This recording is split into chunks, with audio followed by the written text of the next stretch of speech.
And welcome back. Tip of the week. I bet nearly every pilot is familiar with the term ramp check. When you hear ramp check, what comes to mind? I bet you have wondered exactly what an FAA ramp check entails and what is about to happen. Ramp checks are pretty rare. Do you know anyone personally that has been subjected to one? It is important to know what is expected of you as the pilot, as well as what to expect from the FAA conducting the check. It could happen anywhere at any time. My definition is that a ramp check is an on-the-spot investigation of you and your equipment. First off, how do you get chosen for a ramp check?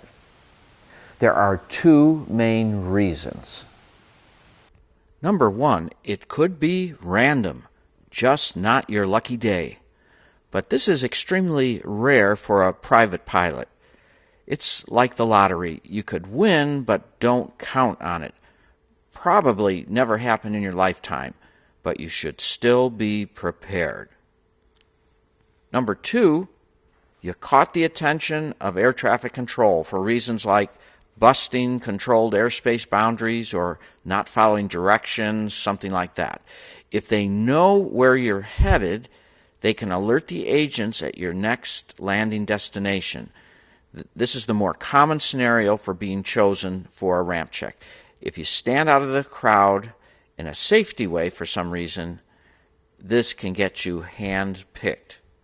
In any case, let's review what you need to have on hand for the inspector for a quick, no-hassle inspection. In fact, there is a worksheet the FAA has created for the inspector. While he or she may not actually use it, it does show us what to expect. First, the must-have documents. If asked, you need to show your pilot and medical certificates, but do not surrender them to the agent. He is not allowed to take them from you. In the aircraft, the airworthy certificate must be displayed in the cabin, not in the glove box or under the seat. Rather, it is supposed to be displayed. The aircraft registration, remember these expire now and must be renewed. The operating limitations, and this also includes the pilot operating handbook that you did create for your Homebuilt, right? And the weight and balance worksheet. You might be asked to show a current paper chart or electronic version thereof. Do not carry your personal or maintenance logbooks in your aircraft. It is not required to do so. The only exception is student and sports pilots need to show endorsements as part of their certificates.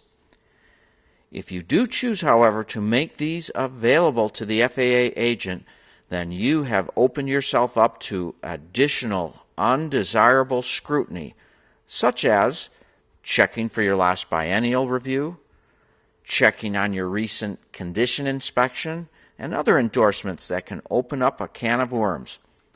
Of course, the agent can ask for this information at a later date, but why ask for trouble now? In addition, do you really want him checking on the last time the transponder was tested or other mechanical details about the aircraft? Keep these logbooks at home, or at least well hidden. It can be summed up this way: don't volunteer more than what is required. Information that you provide to the agent turns into knowledge, and knowledge turns into action against you. The agent may inspect your aircraft looking, for example, that required placards are in place. Also, make sure your ELT is marked with the dates of last test and battery expiration. You're basically getting a free safety inspection. Of course, being cooperative will grease the path for a no-problem ramp check. The value of being always prepared for a ramp check means that your aircraft is safe and legal. Try role-playing with a good pilot friend and spring a surprise ramp check on him. See if he and his aircraft would pass. This is a good way to determine if you both understand the full requirements of both the paperwork and the aircraft details for a safe and legal operation. I was able to discuss the ramp check philosophy with the FAA while visiting their booth at a recent air show. They made it clear to me that they are really only interested in doing these checks if and when there is a safety issue brought to their attention. Just like you might win the lottery, you might be chosen for a ramp check. What would you do with all of that money? It's best to be prepared for both possibilities. Everyone, back to building.